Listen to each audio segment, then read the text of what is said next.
Hotel ನಲ್ಲಿ ಇರುವಂತಹ ಎಲ್ಲ ವೆರೈಟಿಗಳು ಸದ್ಯಕ್ಕೆ ನನ್ನ ಕಣ್ಣು ಮುಂದೆ ಇದೆ. ಸೊ ನಿಮ್ಮ ಕಣ್ಣು ಮುಂದೆನೂ ಕೂಡ ಇದೆ.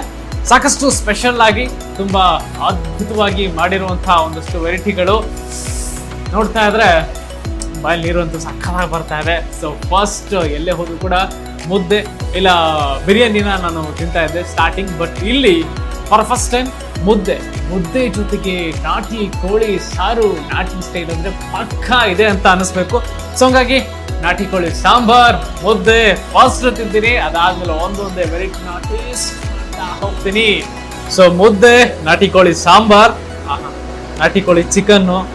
ನಾನು ಆಕ್ಚುಲಿ ನಾಟಿ ಕೋಳಿ ತಿಂದು ತುಂಬಾ ದಿನ ಆಗಿತ್ತು. ಸೊ ಹಾಗಾಗಿ ಫಾಸ್ಟ್ ಟೇಸ್ಟ್ ಮಾಡ್ಬಿಡೋಣ. ನಾಟಿ ಕೋಳಿ ಚಿಕನ್ ಬರೀ ಒಂದೇ ಹಾಕ್ಬಿಡ್ತಾ ಇದ್ದೀನಿ, ಒಂದಷ್ಟು ಚಿಕನ್ ಹಾಕ್ಬಿಡೋಣ.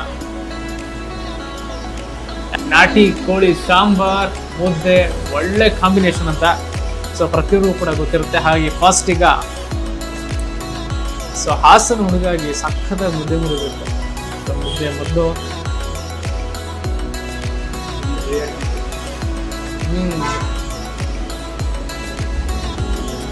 ಸಕ್ಕದಾಗಿದೆ.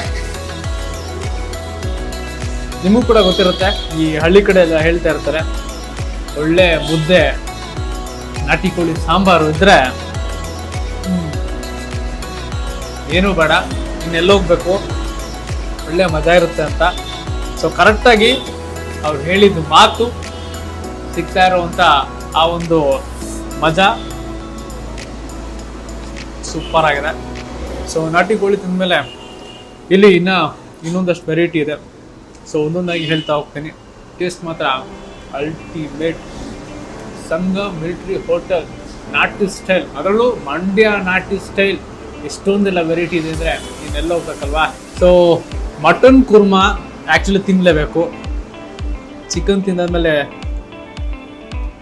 ಎಷ್ಟು ಸಾಫ್ಟ್ ಆಗಿದೆ ಇಲ್ಲಿ ಮಟನ್ ಅಂತ ಅಂದರೆ ಅಷ್ಟು ಸಾಫ್ಟ್ ಆಗಿದೆ. ಅದರಲ್ಲೂ ಕೂಡ ಒಳ್ಳೆ ಚರ್ಬಿ ಮಾಂಸ ಏನೋ.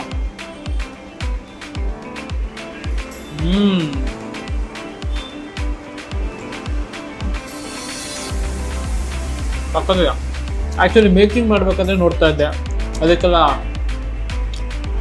ಯಾವ ರೀತಿಯಾಗಿ ಮಸಾಲೆಗಳು ಹಾಕ್ತಾರೆ ಅಂತ. ಅದರಲ್ಲೂ ಇವರಿದಾರಲ್ಲ, ಎಲ್ಲಿಂದನೂ ತರಿಸ್ಕೊಳಲ್ಲ, ಸ್ವತಃ ಅವರೇ ತಯಾರು ಮಾಡಿರುವಂಥ ಒಂದಷ್ಟು ಮಸಾಲೆ ಪದಾರ್ಥಗಳನ್ನು ಹಾಕಿ ಮಾಡ್ತಾ ಇದ್ರು. ಸಕ್ಕತ್ತಾಗಿತ್ತು.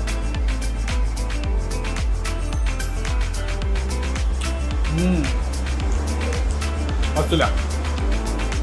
ನೆಕ್ಸ್ಟು ಮಟನ್ ಚಾಪ್ಸ್ ಇದೆ, ಅದನ್ನು ಹೇಳ್ತಾ ಹೋಗ್ತೀನಿ.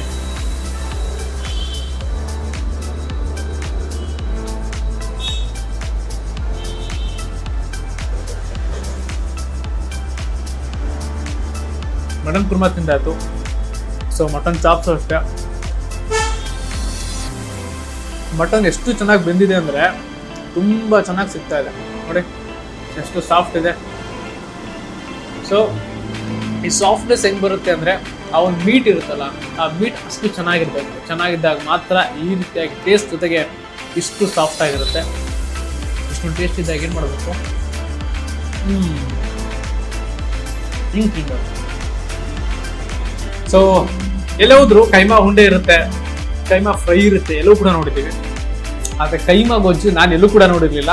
ಹಾಗಾಗಿ ಕೈಮಾ